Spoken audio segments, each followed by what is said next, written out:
এখানে যে আইল্যান্ডে আমি আছি ওখানে তো 8 ঘন্টার হেলথ সেন্টার, প্রতিদিন মর্নিং 48 ঘন্টা সপ্তাহে ডিউটি। তো সকাল ডিউটিটা হলো 8টা থেকে 4টা, আমার ডিউটি মাত্র শেষ হলো, বাসার দিকে যাচ্ছি। কিছু 8 ঘন্টার আইল্যান্ড আছে আবার যেগুলোতে শুক্র শনি বন্ধ থাকে। আমি যেখানে এখন ডেপুটেশন আসছে এখানে হলো যে এতে সপ্তাহে একদিন শুধুমাত্র শুক্রবার বন্ধ থাকে।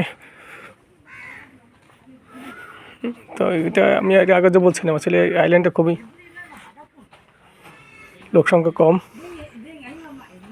এখানে যদিও কাগজ কলমে 350 লোক, কিন্তু ওই স্কুল থাকলেও স্কুল চালু না থাকে, যাদের বাচ্চা কাচ্চা আছে এরা আসলে বেশিরভাগের অন্যান্য আইল্যান্ডে থাকে, মালে হুলুমুলিতে থাকে। যার কারণে অনেকটা নীরব, আসলে আইল্যান্ডটা অনেক নীরব, অনেকটা মানে কি বেশিই নীরব, বাট সুন্দর।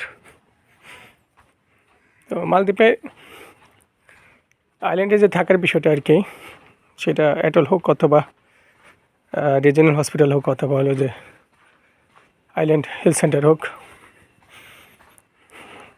থাকার পরিবেশ ভালো, সুন্দর, নীল পানি, দ্বীপগুলো দেখতে ভালোই, বাড়িঘরে ভালো। সমস্যা একটাই, আপনার চতুর্দিকে পানি, এক জায়গাতেই থাকতে হয়।